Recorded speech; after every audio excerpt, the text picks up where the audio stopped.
Hello friends, स्वागत है आपके अपने इस एजुकेशनल चैनल यस के द विजन पॉइंट की इस बेहतरीन वीडियो में। और आज की इस वीडियो में मैं आपको बताने वाला हूं कि आपको बोर्ड एग्जाम में पत्र कैसे लिखना है। जी हाँ दोस्तों, पत्र लेखन एक ऐसी चीज़ है दोस्तों जिसे आप बोर्ड एग्जाम में लिखते हैं तो आपका एक भी नंबर नहीं कटेगा, लेकिन नंबर आपका तब नहीं कटेगा जब आपको लिखने का सही तरीका पता होगा।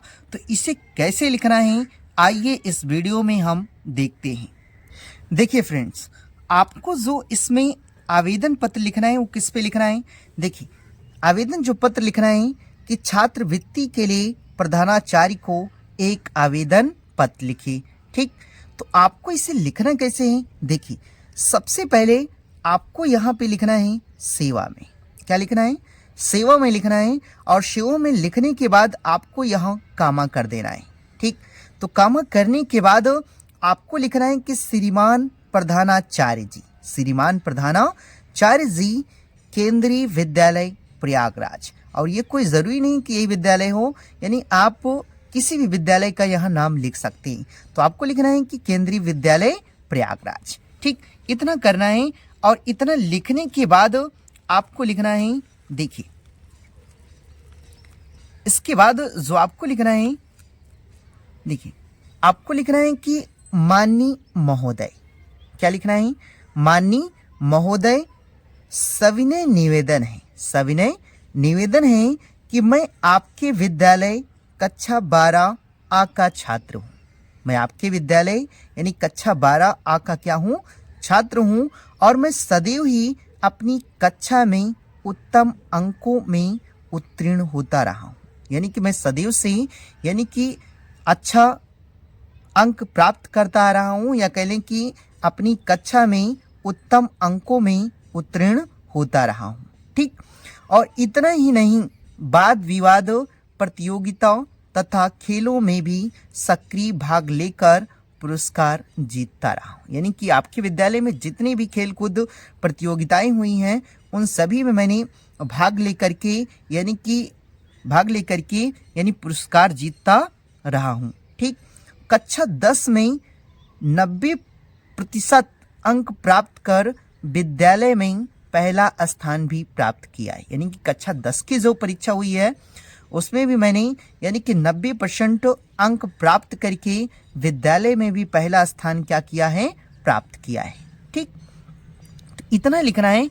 और इतना लिखने के बाद आपको लिखना है, देखिए इतना लिखने के बाद आपको थोड़ा सा और लिखना है कि मेरे परिवार की आर्थिक स्थिति अच्छी नहीं है। यानी कि मेरी परिवार की जो आर्थिक स्थिति है यानी वह अच्छी नहीं है, और हमारी आय इतनी नहीं है। यानी कि हमारी जो आय है वह इतनी नहीं है कि मैं अपनी शिक्षा का खर्च आसानी से उठा सकूं। यानी कि मेरे पिताजी की आय इतनी अधिक नहीं है कि मैं अपनी पढ़ाई का जो खर्च है यानी कि उसे क्या कर सकूं?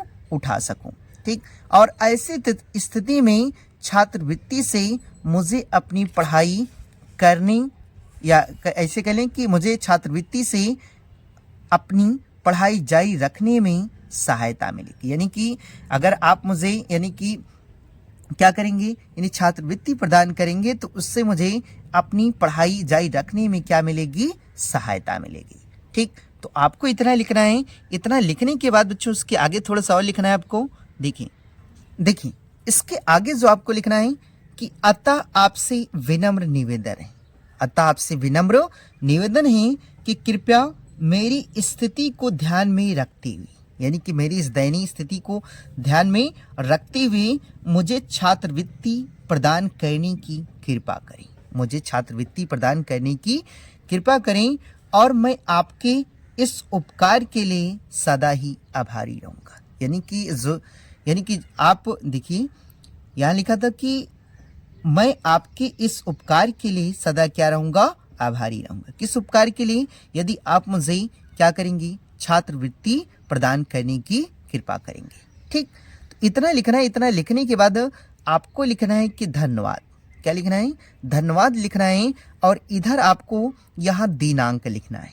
तो जैसे दिनांक में जैसे आज 5 तारीख है, तो आपको यहाँ 5 क्या लिखना है, जनवरी लिख देना है, ठीक।